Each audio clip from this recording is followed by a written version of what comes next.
Hello, everyone. This is Mehul Desai, and we're back with another episode of the Tantra podcast.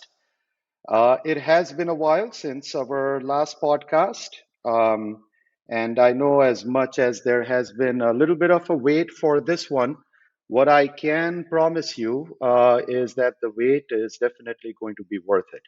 I have a very special guest today, Aditya Khurjekar, who is a very close friend, colleague, with whom I've done a lot of interesting things over the last, I want to say, almost 25, maybe plus years. And so, just fair warning up front. Whenever Aditya and I speak, we do tend to ramble. And if that happens today, just bear with us. So, Aditya, welcome to the Tantra podcast. Thank you, Mehul. I've been looking forward to this, and thank you for the very kind introduction. I can't wait to get going. Awesome. No, same here. And we do have a lot of ground to cover.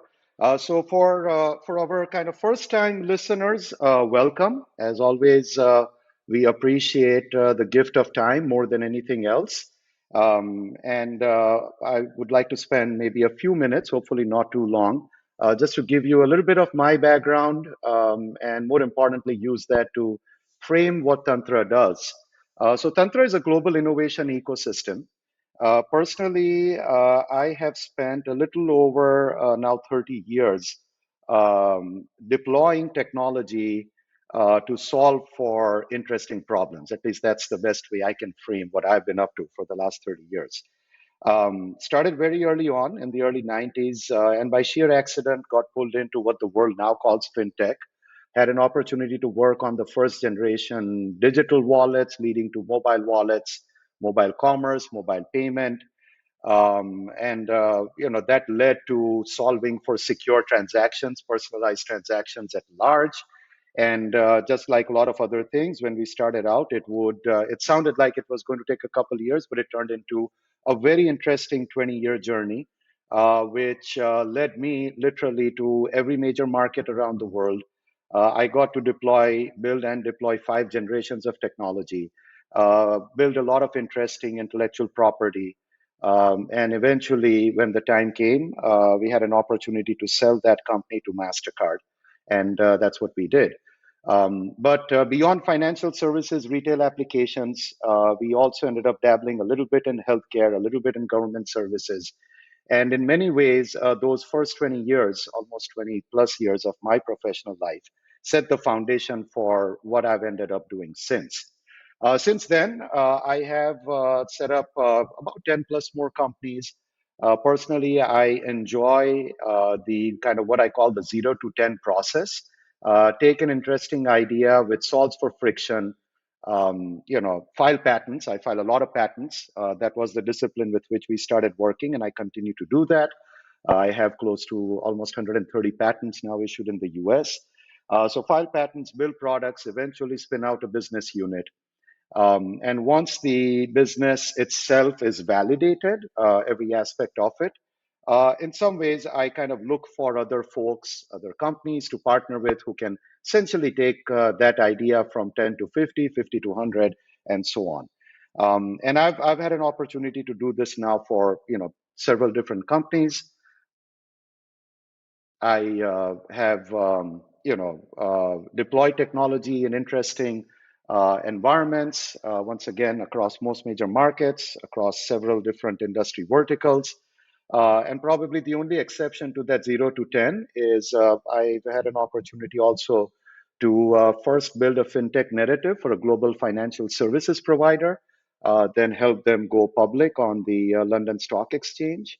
And when an interesting situation came up, I also had an opportunity to preside over that and kind of transition that entity over to a different group.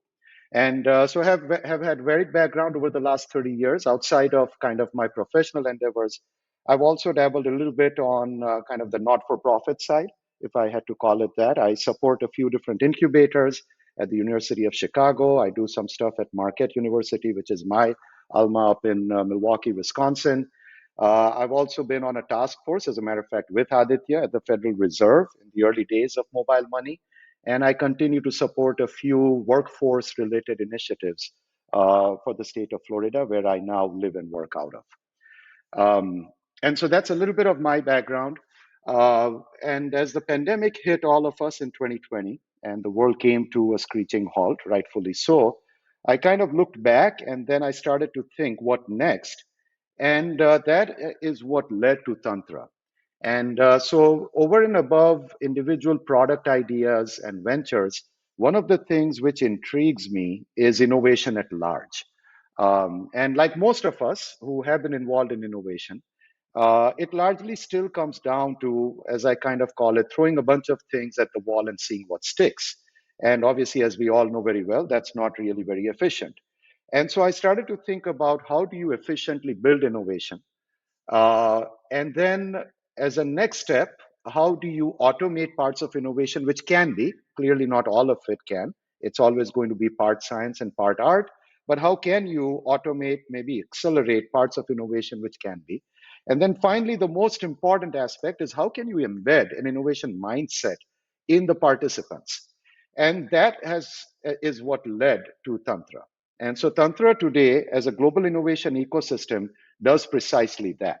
We provide engineering services, we have an incubator, we have a very different kind of venture fund with a very different kind of investment philosophy. We have an enterprise platform to automate and accelerate innovation across an enterprise or even a larger ecosystem. And on the same platform, we have built an academy to build with a future of work solution to essentially build that innovation mindset, whether it's in employees for an enterprise, or participants in any kind of a large ecosystem. And so Tantra for me is kind of part culmination of my 30 odd years of experience, as I like to call it, bouncing around the world, getting to do interesting things and meeting lots of interesting people. But then it's also a part sandbox for people like me and Aditya and a lot of the participants who are involved in Tantra today to kind of execute on lots of interesting things that they get to see. Just like me, all the participants in Tantra see a lot of interesting things. We all are entrepreneurs, innovators at heart. And what that means is for us, the glass is always half full. But clearly, as individuals, there's only so much we can do. And so the real idea behind Tantra is to kind of provide all these building blocks, provide a global ecosystem. So effectively, we can cross pollinate innovation. Effectively, Tantra is based out of the US. We have a presence in India and the Gulf. We have a presence in parts of Europe. We have a presence in Singapore. We have a presence in Japan. And so, over and above the five kind of building blocks, the idea is to have a truly global ecosystem and a network where we can cross pollinate the innovation. And then finally, we bring in very consciously domain experts. Having dabbled with fintech, we have experts for fintech. We also have experts for health tech, for IoT, for supply chain, for new economy. And once again, the idea is to kind of bring in any interesting concept, any interesting venture, any interesting innovation. And unlike kind of the 20 odd years it took me and my colleagues in that first venture from start to finish, the goal at Tantra is to try and help squeeze, compress that 20 years down to 10, 5, possibly even 2. And so that's my background. That's a little bit about what Tantra does. Very briefly about the podcast series. So, till date, we've had several podcasts. We have talked about design and innovation. We have talked about fintech and kind of what I frame as the holy grail of fintech. And we've also talked about what we call at Tantra the three P's of intellectual property, which for us is patents, products, and people. Saying at the end of the day, intellectual property revolves around really these three legs. And if you build a stool with these three legs, you have something not only highly differentiable, but also scalable, sustainable in its own way. And so, as Tantra's global innovation ecosystem, we focus on solutions that will deliver lasting impact. And hence, today's episode, as I now kind of pivot over to Aditya, is going to be a little bit about all of these things. And that's entirely because Aditya has actually done a lot of work in a lot of different areas. I've known Aditya, as I said at the top of the podcast, for almost 25 plus years. Aditya has a very rich background in technology. When I first met him at Verizon, he had kind of done a lot of work on VLSI chipset design, and had kind of moved over into building a very interesting, ecosystem along with other carriers, which eventually became probably one of the most ambitious mobile commerce, mobile payment consortiums between the four US carriers. And Aditya and a whole bunch of his colleagues across the carriers were at the heart of that. From there, he went on to found Money 2020, and then Medici, essentially building probably the world's first real syntax for fintech, and then spent several years at Prove, dealing with interesting challenges and opportunities around identity authentication at large. And he's getting ready to now embark on his next interesting journey, which goes to the heart of the topic today, which is AI. And really, what I want to discuss with Aditya is, are we there yet? Personally, I have seen and worked with kind of three waves of AI. Historians will tell you that there have been five plus waves of AI. And as a true telecom engineer, I kind of always seek out the signal from the noise. And with every wave, there is always an interesting signal. And as can be expected, there's always going to be some noise. And so, really, what I wanted to do with Aditya, just given his extremely diverse and rich background, and more importantly, given that he has now jumped right into the kind of the AI wave that is very well upon us now. I really wanted to frame a discussion around, are we there yet? And really, what does this wave mean?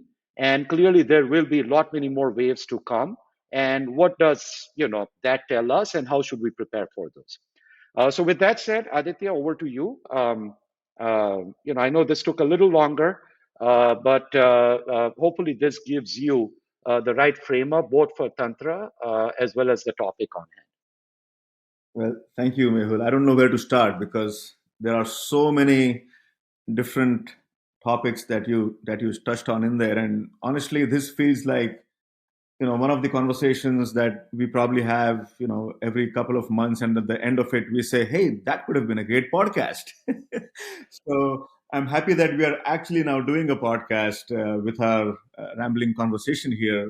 Look, I mean, if I were to pick one word from everything that you said, let us pick the word innovation, okay? Because it is one of those overused words that means so many different things to different people.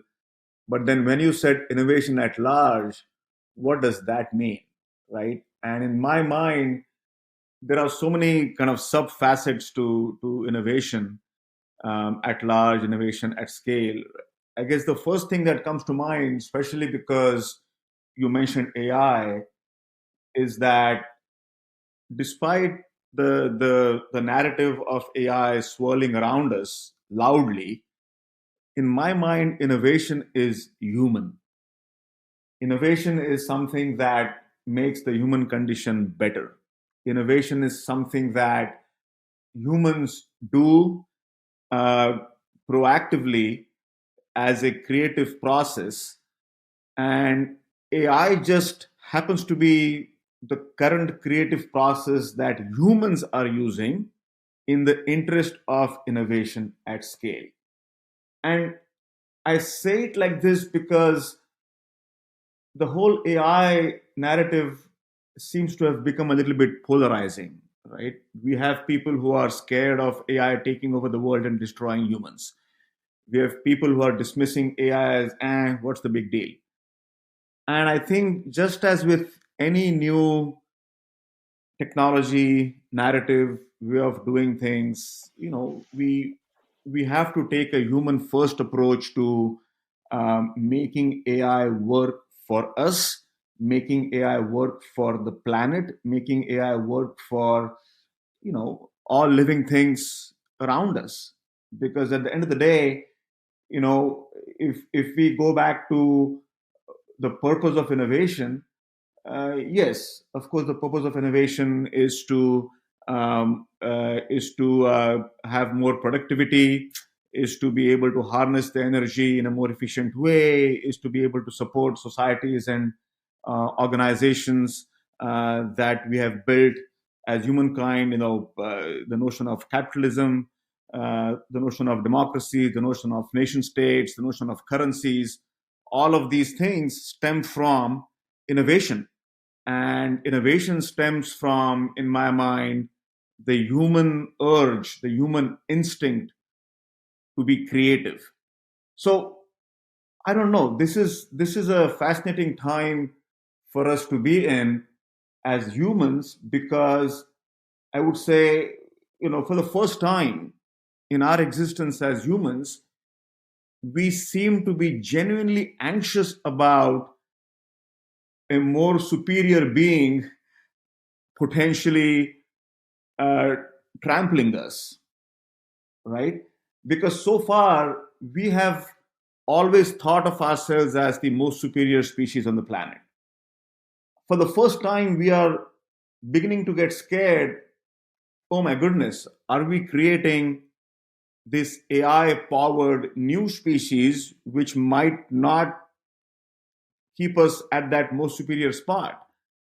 So, again, look, I mean, I just wanted to touch on innovation and artificial intelligence and just kind of kick it off right there. But I'm happy to go back into more tangible things. I just felt like that was the first thing that came to mind. So reacting to that, Mehul. No, thanks, Aditya. Look, I mean, you touched upon innovation, and I love the way you frame it, saying anything which impacts, and the intent is always positive on the overall human condition is a great way of looking at innovation, and especially in context of AI. And let's just call it the super ego, I think, is how AI technocrats refer to it. Kind of what does all of that mean for us? And I promise our audience we are going to come back to this. But before we get there, um, as much as I try to do a little bit justice to your background, I think what would be very helpful to our audience is if you can kind of lay out your journey. And uh, you know, the way I did this once with another close friend who has a podcast series, I love the way he did it. Kind of do it in two parts. One is the chronology, but then also kind of the color, saying that what's the chronology of the journey. I try to ramble that off a little bit, really just to get the audience's attention and set their kind of frame of reference. But then if you can add a little bit color in terms of your passion and what really drives you. I think that would be a great place for us to start. No, absolutely. Look, I feel like when we talk, we go into all different areas, without warning. So it's good to get back to some structure, and I think that's a big part of what I'm learning, or over the last 25, 30 years, to be disciplined about being a businessman. Because I wasn't born a businessman. I wasn't trained to be a businessman. I was trained to be an engineer, and like almost every other engineer, I have a builder DNA. I have a product DNA. I like to build things. And when I was fresh out of college, I was fortunate to get a job in Bell Labs, the esteemed organization where a lot of our modern inventions have come from. And I became a chip designer. I was fortunate to have worked with some of the best in the whole MPEG ecosystem at the time. Most people know what MP3 is, right? MP3 is for songs, but some people might not know that MP4, MPEG-4 is HDTV, right? Is basically the video format which had to be standardized, and that was my first real job after college to design an HDTV chipset, which basically took a room full of electronics and compressed that into one chip. That's how we could now decode HDTV signals and see them on our wonderful flat screen TVs. Um, I enjoyed that process. It was obviously a builder mindset, which was what made me, a productive chip designer. But then I'm also an impatient, always wanting to do more kind of a guy. Always, not content enough with what I'm doing, and I wanted to do more. And so I started looking at how those chips that I had designed fit into systems that customers build with it. It could be TVs, it could be other things. And then that exposed me to the upper layers of the stack, software. Right, I found myself in the software division of Lucent, where Bell Labs was at the time. I got into enterprise software, boring billing software, you know, and I say it that way because what people don't realize is that sometimes the most boring, unsexy of technologies at the infrastructure layer are the ones that are the most valuable. And I learned that, firsthand with that part of my journey, that things that people don't see are sometimes the things that create the most value. Right? Think about a phone company or an internet service provider. If they cannot generate a bill, they don't get paid. There is no revenue if they can't count the transactions. And so I saw the value of infrastructure level innovation in that enterprise billing phase of my career. Uh, and it was a fascinating time because I was able to see firsthand how we have to look at so many different facets of what we call innovation. Right?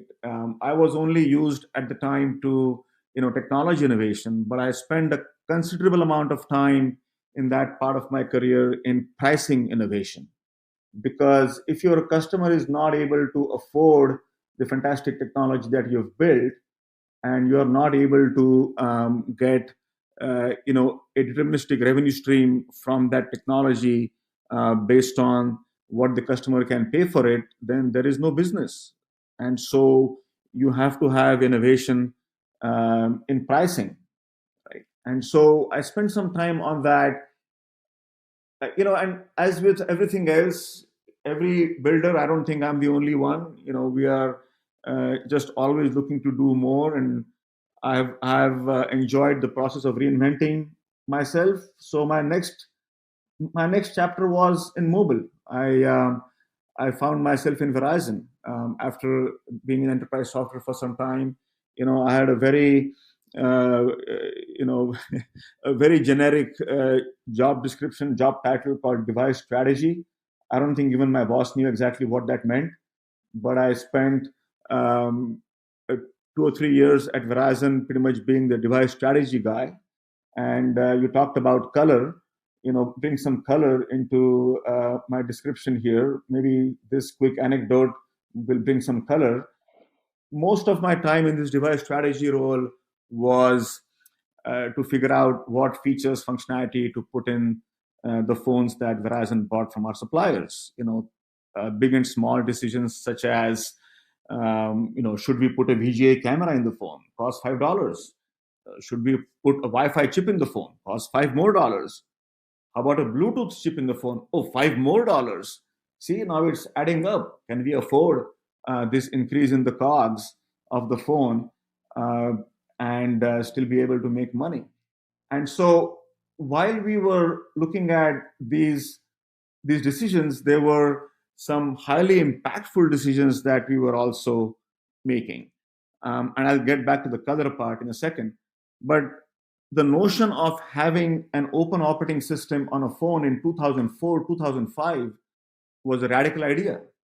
This is before Android, way before iPhone, right? We had things like Symbian back then that Nokia was trying to get into the ecosystem, and we invested energy into uh, looking at how we as a carrier uh, could control the operating system itself so that we could have a bigger say in the ecosystem.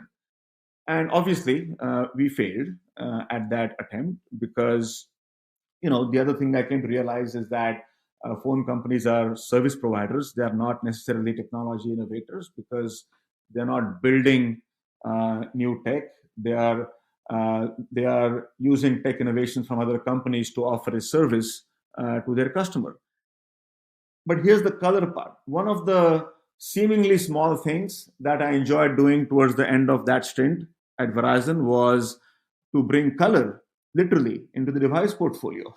Because until 2007, uh, 2006, right, the only colors in the Verizon device portfolio were black, black, black, black, and maybe a bit of silver once in a while. That's it. And I literally made this my last and enjoyable project in that role. I hired Pantone, paid them $90,000 to make a recommendation to Verizon. Hey, what should be the color of our phone, or some of the colors that we should have in our phones in the next year? So talk about color. That seemingly small project. Some people might not even call it an innovation, but now look around us. How big is color in the phone that you carry? You make a decision about which color phone you want to buy.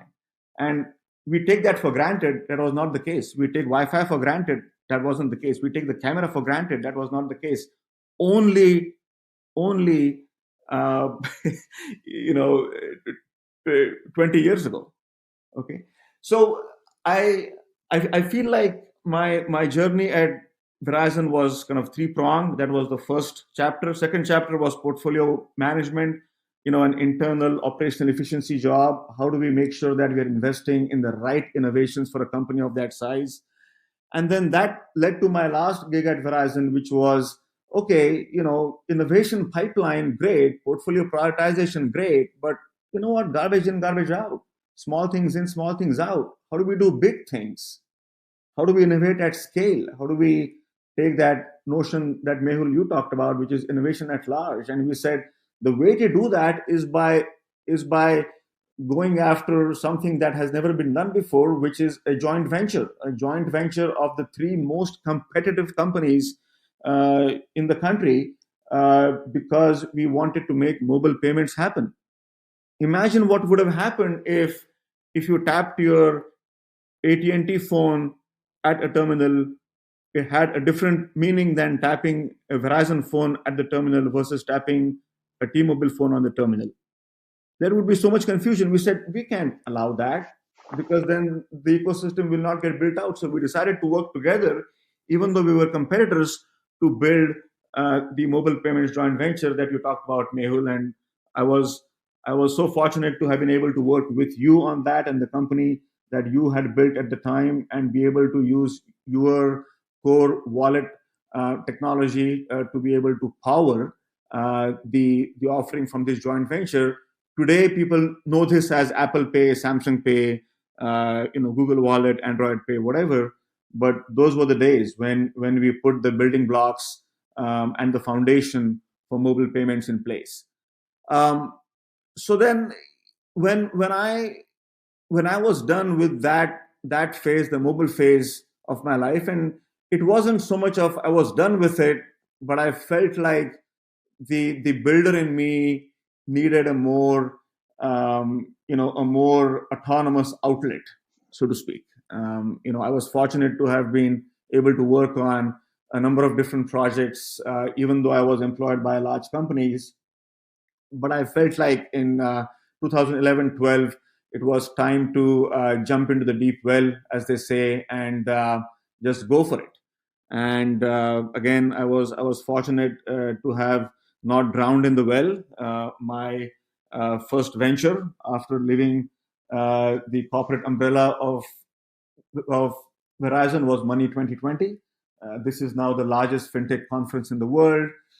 There, I learned the power and the potential of what we loosely call a platform. So when I now hear Mehul talk about the Tntra platform and the Tntra ecosystem, I know what that means, because there is power in bringing people together and harnessing intersections between various different walks of life, where people come from, industries where they innovate, and mashing them up, and building something new collectively by forcing that engagement between smart people. So Money 2020 was an eye opener for me, even though it was just a conference. I mean, people think, hey, what's the technology innovation in a conference? Where there isn't. But the innovation is forced by having a platform for smart people to come together and build something new together. That's what led to the next 10 years of what we now call fintech. We were not calling it fintech in 2012. We were calling it mobile payments. We were calling it money 2020. That was a cute name that has stuck. But then my next venture after that uh, was for me to take the notion of building a platform. And again, I was fortunate to work with Mehul on that, and he forced me. You forced me, Mehul. If you remember, you forced me in the Medici days, which was the next venture, which we launched as Let's Talk Payments.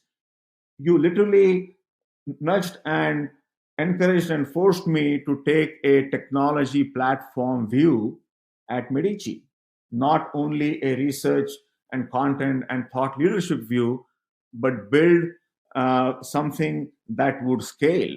And the result of that is that after 8 years of publishing content and research and helping VCs and helping startup founders and helping accelerators and incubators and banks and working with government bodies and kind of being at the center of that ecosystem, the true value really came from our ability to articulate what was the truly scalable, portable, patentable uh, innovation with long term value, and I think that's where my learning about what a platform means.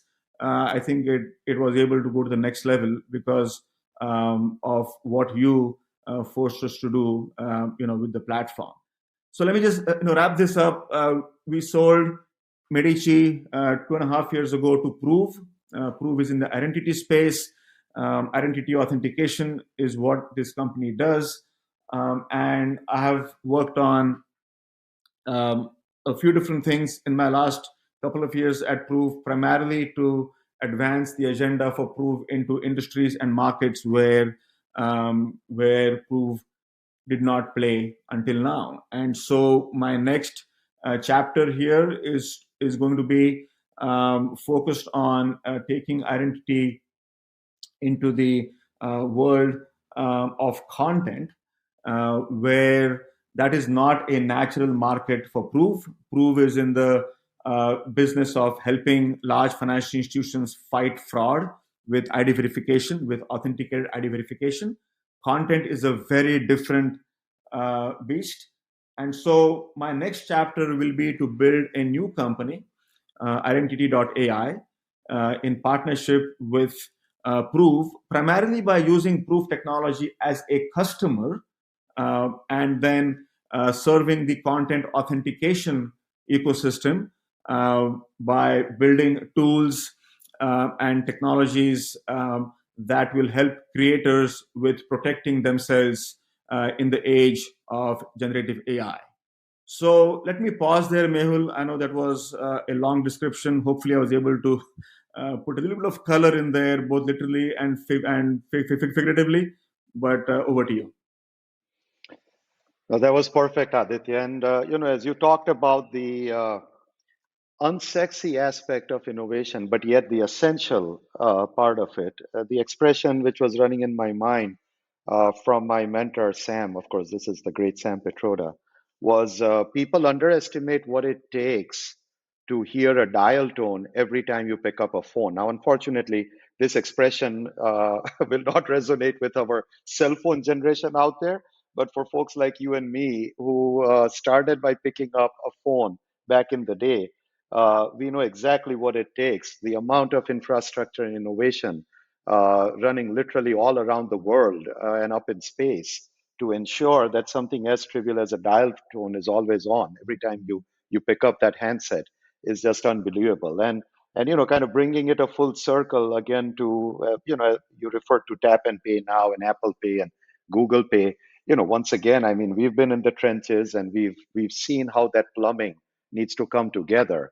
And so now, when the cell phone generation does just, unconsciously many times just tap and pay and move on, hopefully some of them, the next time they do it, will pause even for a second to say, hold on, maybe there's a lot going on here every time we whip out our phone and just tap it at a terminal. So, look, lots of fond memories, but we do need to move on. And so, look, before we jump into the deep end of AI, I have to kind of, get your perspective on really two topics that we have started to talk about here at Tantra. And again, we've not exhausted them.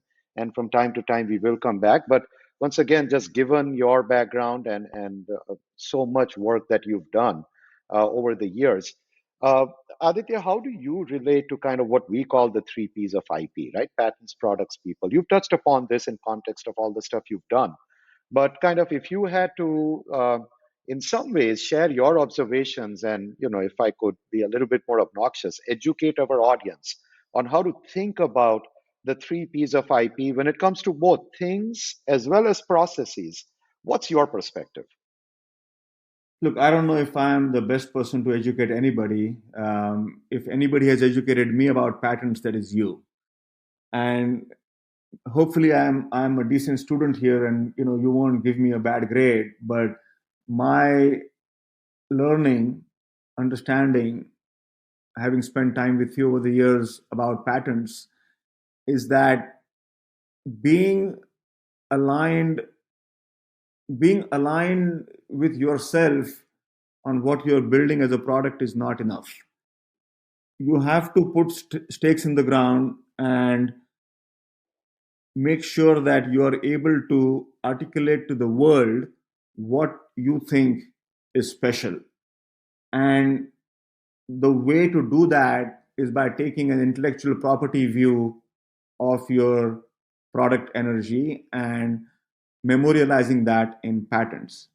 And there are various schools of thought, right? There's a school of thought which says, why do we need to invest in all of this patent filing stuff? Let's just build the product, sell the product, make revenue, move on. I think that is a that is a point of view.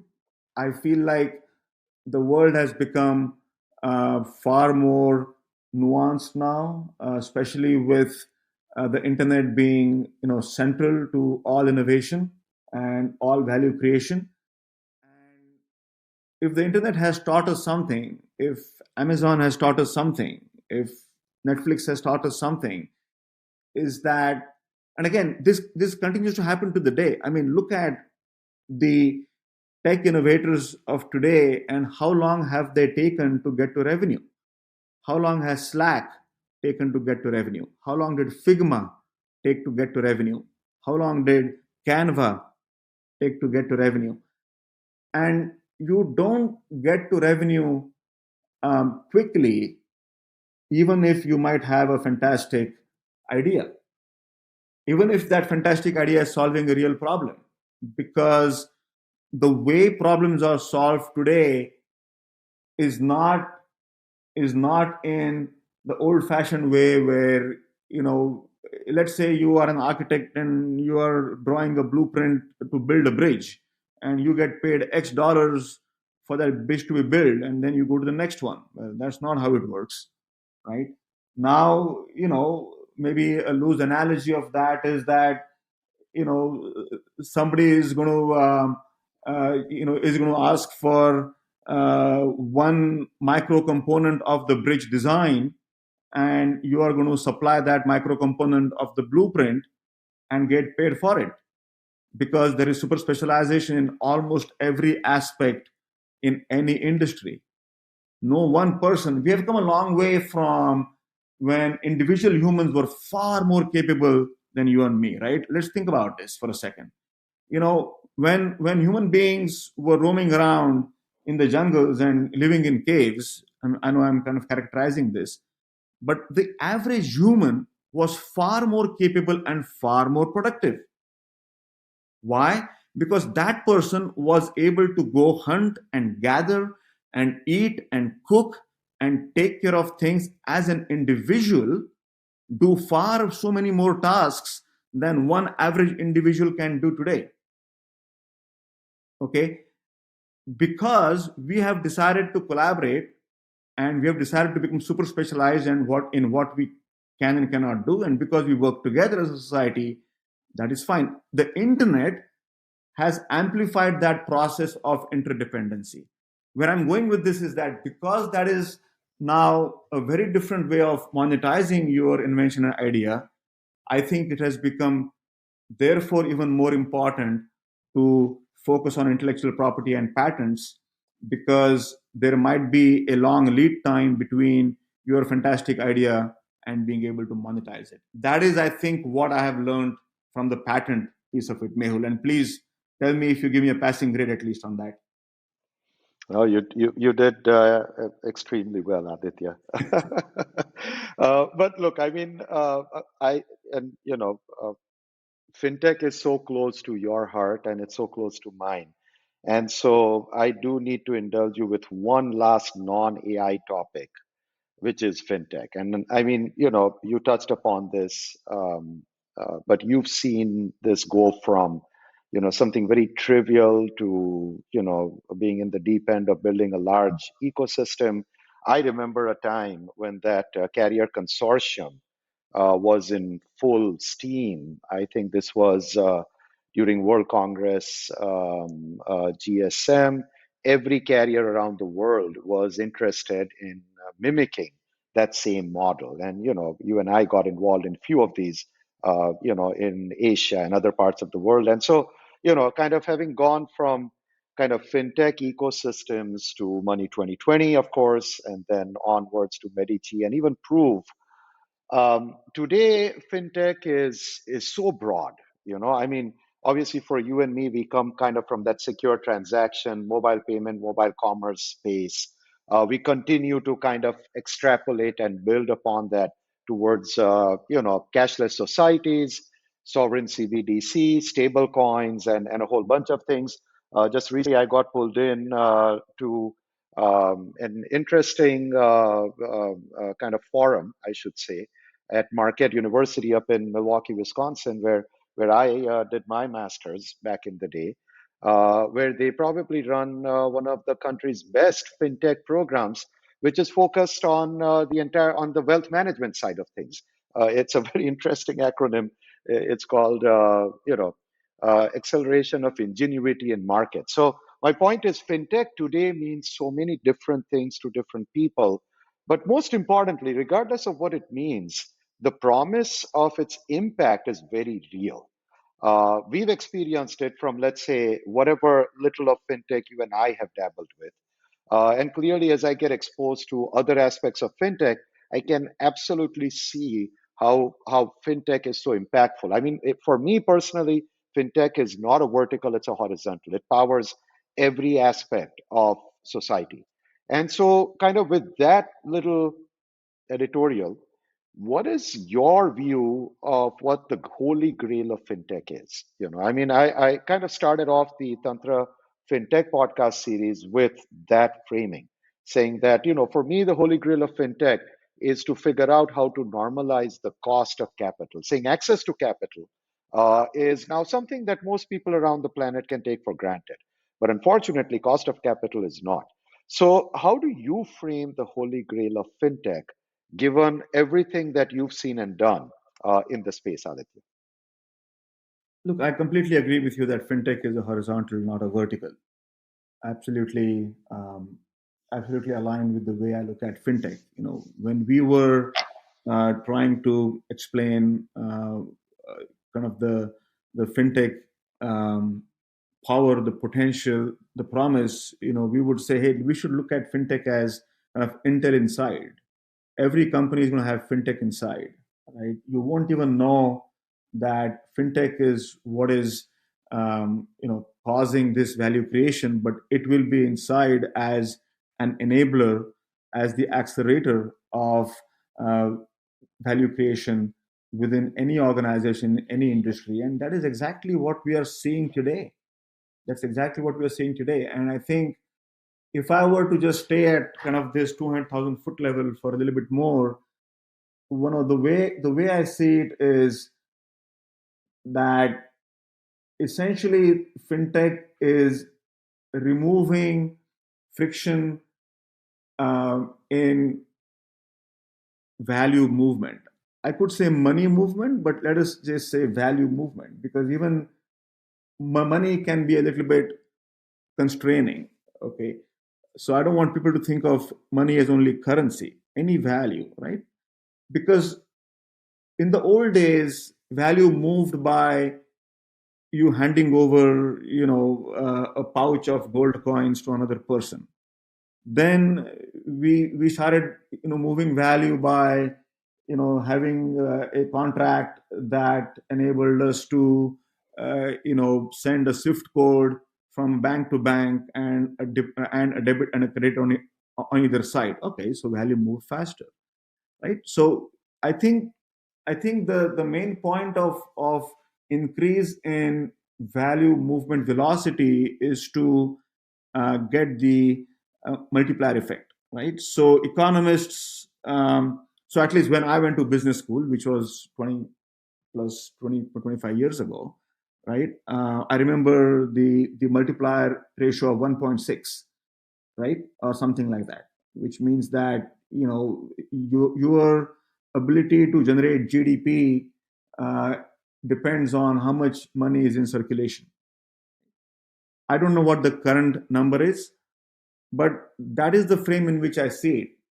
If fintech is able to make value movement um, more efficient, cheaper, faster, frictionless, then that multiplier, why should that stop at 1.6? Why can that not be 16 or 160? Now, what does that mean then for GDP? Now, for us to say that, hey, we can, triple, quintuple, GDP growth for a country or for the world because of fintech innovation, now that doesn't sound, that fantastic. That's something, oh, okay, yeah, of course, makes sense. Okay, that is the power of fintech. In my mind, that's how I frame it from a top-down level. Absolutely agreed and fascinating. And I agree with you. I think it's the exchange of value. And as I like to kind of think about it, in the current context, we can stretch exchange and we can stretch value. As in, to your point, there is no reason why we need to limit or constrain how we think about exchanging and how we think about defining value. And that just leads us down, so many different permutations and combinations. And frankly, for me, just like you, that is essentially what the real objective of fintech is. But look, I think it's time we need to really move on to AI. I mean, as I briefly mentioned earlier, my first brush with AI was kind of just taking a fuzzy system, taking a neural network, putting it together, and building an expert engine to drive whatever the task was on hand. And since then, obviously, we've come a long, long way.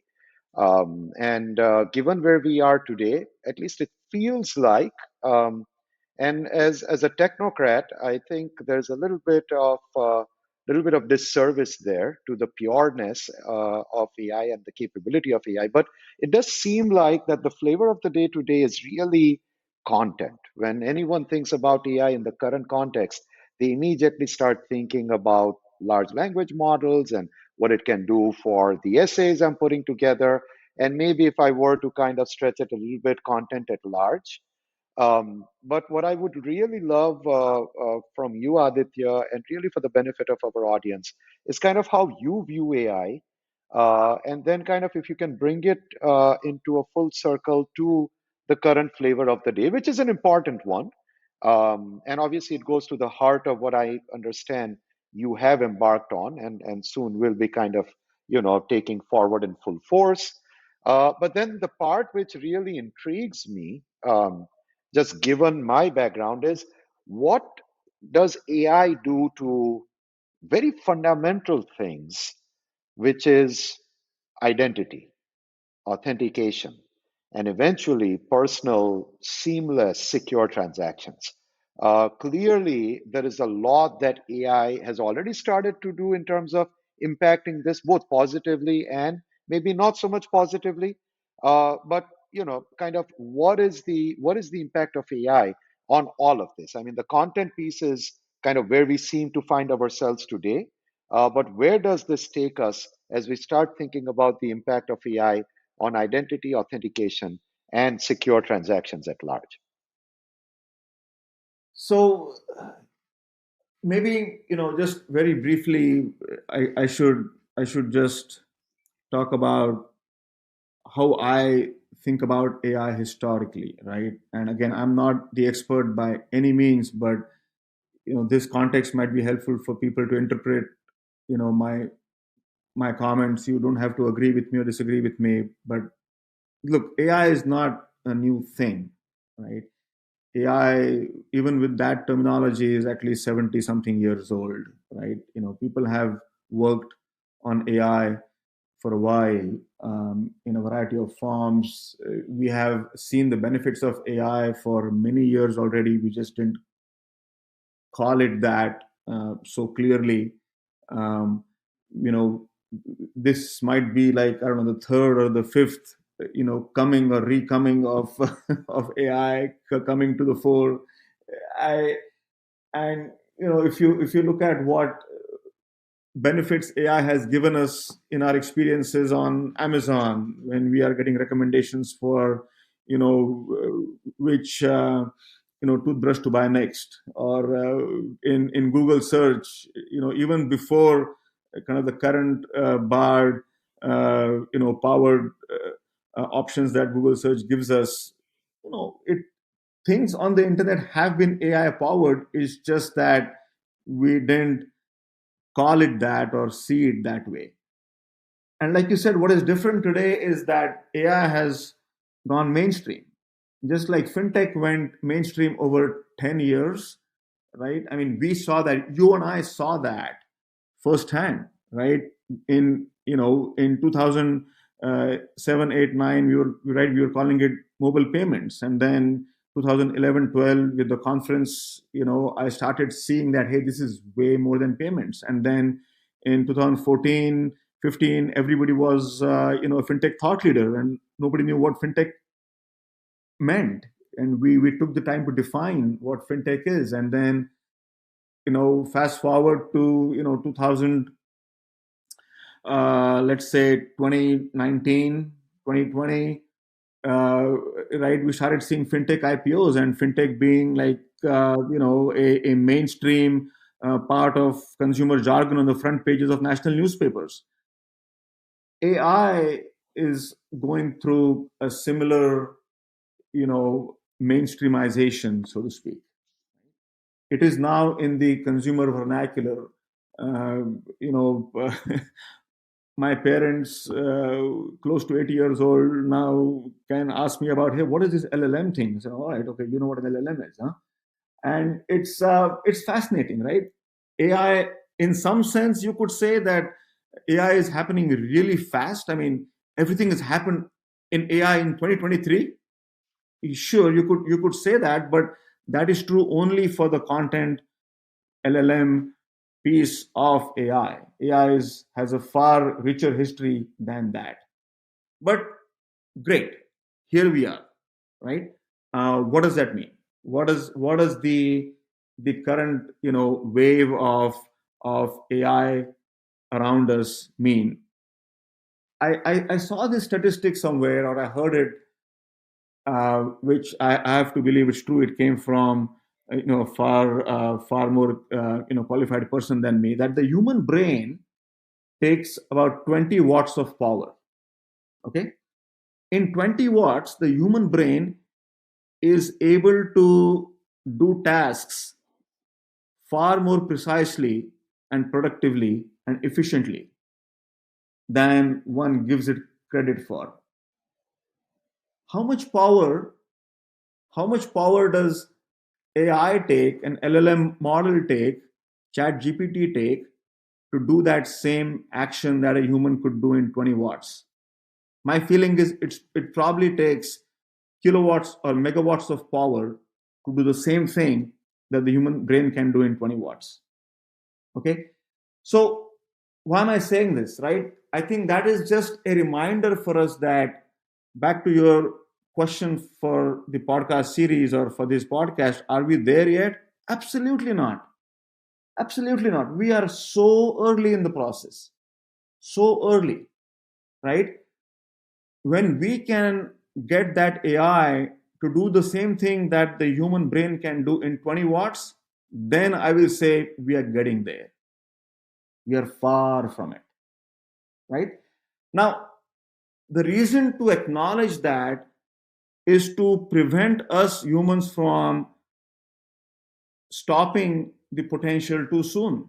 So, for example, if we regulate too much too soon, if we start, cutting back on the experiments that are happening in the AI world too soon, right? If we jump to conclusions about the dangers of AI too soon, we will be doing ourselves a disservice because we will not have let this new technology flourish enough, back to our point of innovation, to make our human condition better. So it's important to realize that we are in the very, very early days. Okay. Let me pause there. I want to answer your question about identity and authentication, but I don't know if you agree with me, Mehul. I just feel like we should not think that we are already kind of doing fantastic things with AI. We are barely getting started. No, I absolutely agree, Aditya, and I love the way you brought up the context of the human brain. As a matter of fact, I will be quoting you extensively every time I now have to talk about AI. And I find myself in different forums just like you, and increasingly these days the audience wants to know more about AI. And I remember once someone kind of brought up AI in context of do you think it's going to destroy us as humans and take away all of our jobs? And so the best way I could kind of answer that concern, really, it wasn't just a question, it was a genuine concern. I said that, look, none of us were around when humanoids stumbled upon fire. But we all were around, and I said, I don't want to age you or anyone else in the room, but we all were around when computers first came upon us. And I remember the exact same concern coming up at that time as well. And let's fast forward where we are today. And it's, let alone taking over, it's very much part of our life now. And for me, that's exactly what AI is. And frankly, any technology that we will develop in the future. And so, yes, I absolutely agree with the way you think about it. I don't see us being there in our lifetime. And that is absolutely fine. And that's exactly how we need to approach it. Look, I mean, I think having a long term view of things is so important. I just learned about this. I did not know it was happening. Apparently, Jeff Bezos is building a 10,000 year clock somewhere in the desert. Okay, a 10,000 year clock, and the reason he's doing it is to remind people that, let's take a long term view of things. Great idea. Okay, I don't know if you need to go build a clock in a mountain somewhere for that, but it's a great reminder.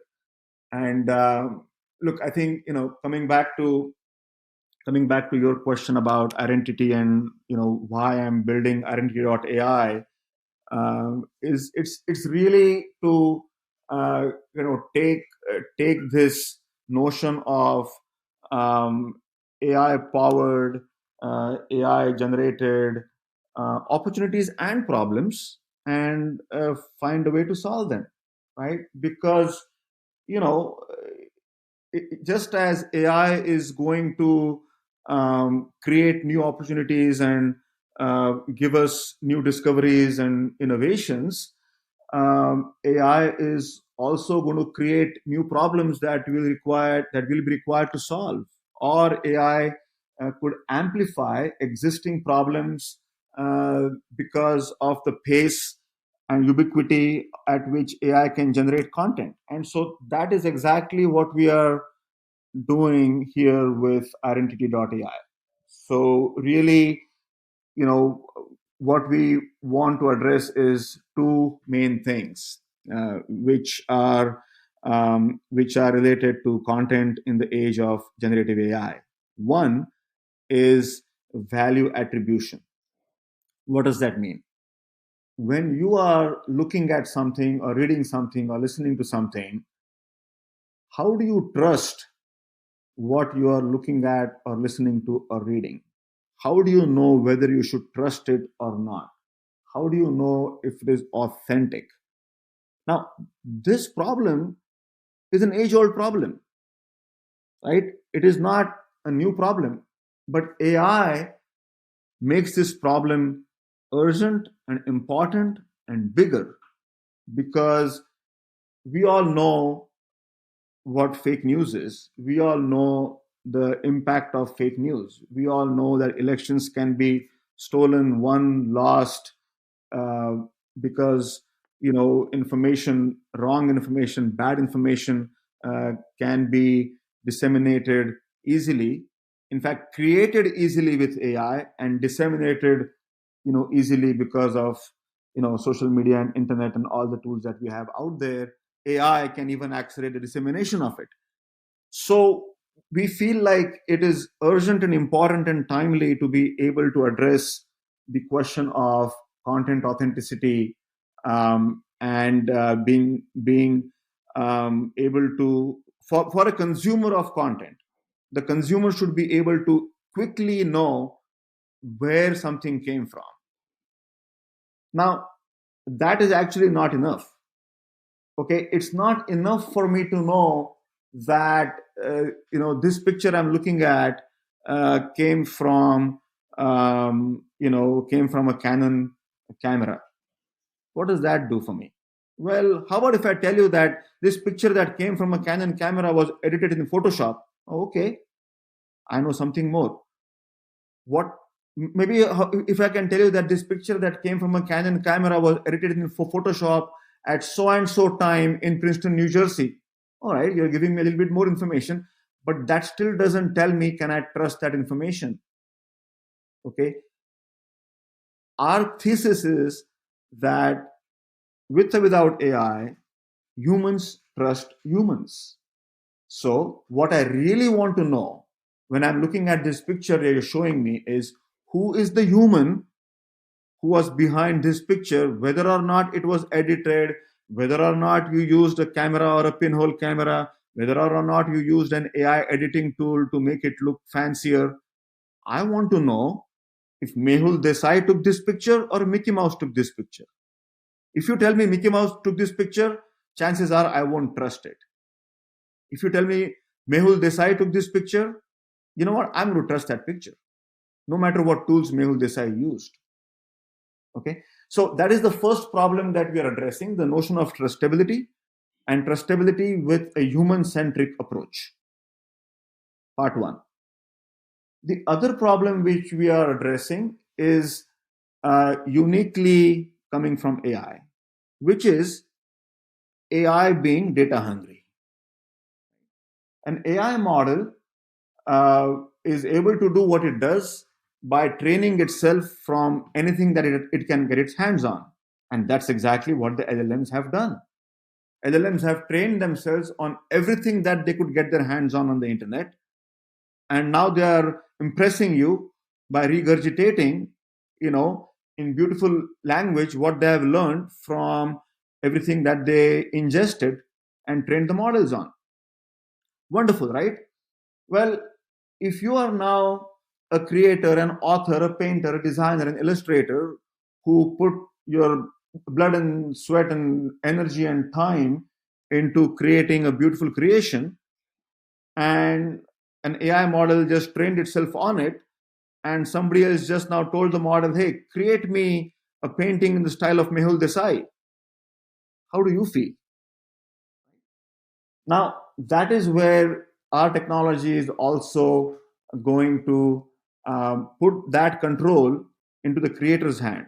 Is my creation available for training or not? Okay. And we want to make that a technology choice or a technology solution with the creator in control, as opposed to some kind of a regulation, legal court interpreted notion of what is allowed and what is not allowed, no matter which way the chips fall on that. Because there's a school of thought which says everything that you do is inspired by something else. Sure, I made this painting, I was inspired by 5 other paintings I saw last week. Sure. So that school of thought says, what's the big deal? AI is just getting inspired by Mehul's work. Why is Mehul so upset? What we are saying is, without getting into that philosophical debate, as technology innovators, we are building a technology that gives Mehul the opportunity to say, yes, you can be inspired by my stuff, or you cannot be. It's my choice because I created it. So, this is what I mean by human centric approach to solving the content authentication and content the content provenance issues that we are going to deal with in the age of generative AI. That is what identity.ai is doing. Thanks, Aditya. And look, I mean, clearly we've only literally scratched the surface. And, what goes without saying is we would love to have you back on the podcast to talk more about, what you have started to work on, and kind of come and kind of bring the tactical nuts and bolts aspect of all of that back for the benefit of our audience. But before we wrap up today, I do want to kind of spend a little bit time touching upon kind of the strategic or philosophical aspect of AI. And so in your case, you referenced an interaction with your parents. In my case, it was actually with my 11 and a half, soon to be 12-year-old boy. It was actually a few years ago when he first brought up AI. Wow. And, we were just chatting about something, and he's like, Dad, the AI beat me today, but I'm going to figure out how to beat the AI. And I said, hold on, where did you hear that word? I mean, what do you mean? I mean, what do you know about AI? And he's like, come on, what do you mean? How do I know? I play against the AI all the time with my games. And so I bring up this example. Um, so for me, the future is not of AI. The future is with AI. And the reason why I say this is for people like us, with all due respect to people like us, you and me included, for us, the future is with AI, as in we're building something and we're going to keep building stuff around it. But what the interaction with my son did is it opened my eyes saying that for them, AI is actually a person with them in the room. They are absolutely comfortable with that. It's almost that little thing on your left shoulder and your right shoulder, and it's constantly speaking to you and it's telling you what to do, what not to do. This is right, this is wrong. Sometimes it kind of gets out of whack, and for me, that was in some ways kind of an aha moment around AI, where I said that, look, this is not a, we don't have to worry about what is it going to do, because our kids, as they grow up, they are not only going to be comfortable, they will absolutely figure out how to work with this. And so, with that said, for me, the short term issue is this whole light regulation topic, right? You touched upon it earlier. And obviously, the Europeans have put something out there, but in typical European style, historically at least, they kind of try to forecast problems and build regulation. I personally, and no, no points for guessing why, but I personally like the US approach, which is, don't do that because all you'll do is constrain innovation. As and when a problem comes, okay, we'll deal with it. And obviously, there's a very different philosophical aspect of how to deal with regulation because of that attitude that we all have here in the US versus our friends, on the other side of the pond. But bottom line is, I think this aha moment for me of this isn't about, a future, off, it's a future with. Aditya, what does that mean to the immediate issue of regulation, the US approach versus the European approach? Let's just kind of broadly put it that way. But then, more importantly, for me, the long term issue of disparity, because I can already see it. We're starting to see, just like, for so many other things, two camps developing. One which is for AI, the other one which is against AI, which I don't even think is feasible. But what it's going to do is it's going to drive disparity. It's going to drive disparity in terms of those who have access to technology and computing capability and power, to your earlier point, versus those who don't. It's also going to drive disparity between people who think this is critical versus those who think it's not. It's going to drive disparity between people who say I'm designing a thing versus people who say, no, this is going to be with me all the time.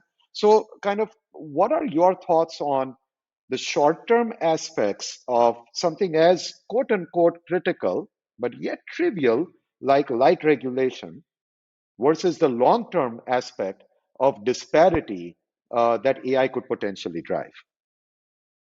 Wow. No, you're right. I think this might need us to get back on another podcast recording, and even if I were qualified to answer these questions, I think that is another long conversation. But let me give you some quick thoughts here, so that this doesn't become like one of those Lex Friedman 3-4 hour things, right? We should we should probably keep it contained. My feeling is the following: maybe two or three kind of quick reactions, right? Yes, the danger of disparity is not just danger; it's happening. It has happened. Internet was supposed to be kind of that democratizing platform. Well, yes, but it actually increased disparity in the last 25 years, not decreased it. On average, the human condition has gotten better, but the disparity has also increased. And I think AI is going to continue to do that. It will accelerate that. So, I don't know if I, as an individual, can do anything concrete, except for what I think is encouraging. Is, let's look at some of the green shoots of the recent years. Let's look at kind of I'm going to call it the Web3 movement, okay? Because it reminded us of certain things. It reminded us that individuals can uh, try and take back control of their data, of their value creation, of how they want to monetize their time and their energy. The creator economy, as they call it. We went from calling it a gig economy to a creator economy. I think that is encouraging to see that, right, kind of the power coming back to the people, so to speak. Saying it metaphorically, but also a little bit literally. And I guess the last piece there, related to where I spend a lot of time on, is what we in the industry call self-sovereign identity. And you will relate to this in the context of digital wallets, right? I mean, we are already seeing, people wanting and finding ways to take back control. And that is why, our small, very very small way of addressing this is by giving people tools.